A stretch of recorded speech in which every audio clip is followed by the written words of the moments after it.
Hey guys, Chester Westerford here. I'm a bit late with this review, but I did finally get a chance to check out Big Finish's latest two installments in their Once and Future 60th Anniversary series, and I just wanted to briefly cover them here since that's what I'm trying to do. Episode 3, Genius for War. In this exciting adventure with Doctor Who, the Doctor's degeneration mishap has brought him back to his 7th incarnation, played as usual by Sylvester McCoy. I always enjoy McCoy's performance as the Doctor, and he doesn't disappoint me here. The TV series didn't always serve him very well, but I find Big Finish really does a good job bringing out the better parts of his Doctor in the writing, as they do with all the Doctors, and McCoy still does a great job of bringing that to life. Saying that, however, I do wish they'd gone a bit further with certain aspects of his Doctor in this story, but more on that later. As usual, my review will be, for the most part, spoiler-free. I try not to spoil much of the story for those who may be watching this as part of their decision on whether or not to purchase the audio. So this story begins with the Doctor being called back into the Time War by the Time Lords due to a message they receive from none other than Davros, stating that if he is rescued from a Dalek prison, he will divulge certain information to the Time Lords which could win them the war. The only stipulation? The Doctor must be the one to come rescue him.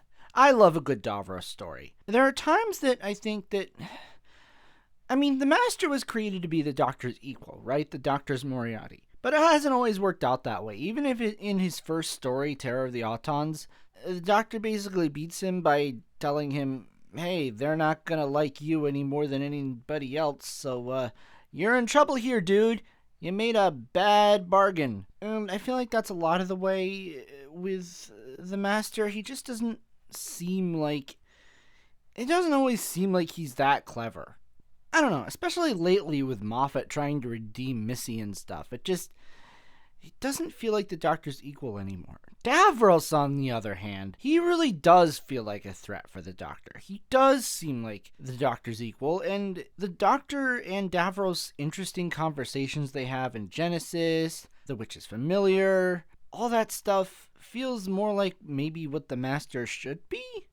I don't know, it's not that I don't like the Master, it's just that I feel like Davros is a much better equal villain, if that makes sense. When they go head-to-head, it feels like they're the opposite ends of a chess match, more so than with the Master. So as I say, I like a good Davros story, I like the relationship between the Doctor and Davros, and this is a pretty good one. Not one of the best, but still really quite good. Davros' scheme here, because of course he has one, isn't overly complicated and a little bit predictable, but it's still fun to hear it unfold as the story goes along. And Terry Malloy, as always, really does, in my opinion, give one of his better performances here. The whole cast does a great job, in fact, including returning actors Ken Bones as the General and Beth Chalmers as Veclin. My only slight complaint about this audio is that while we got a lot of Davros' scheming side, we didn't get a whole lot of the 7th Doctor's scheming side. Like, this being a 60th anniversary episode, I feel like it would have been nice to focus a little more on what this Doctor particularly is known for, with his scheming and stuff. It just felt like he was kind of going along with the story, like maybe he figured out what was going to happen, but he wasn't really being too proactive in it, if that makes sense. And I thought it was going to be really intriguing to hear Seven participate in the Time War. With him being a slightly darker Doctor in his later years, I feel like, I don't know, with his manipulation and his darker nature and stuff, it just seems like he would fit really well into the landscape of the Time War. So I wish there had been a little more of that, but like I said, this was actually quite enjoyable. There's some interesting ideas about the Dalek prison. Interesting to hear what was going on with Davros during the Time War. I know there's been other Time War audios with Davros, but I haven't listened to those yet. But even though I seem like I was a little bit down on this story, don't think I didn't like it, because I really enjoyed it. I think it's a really enjoyable one.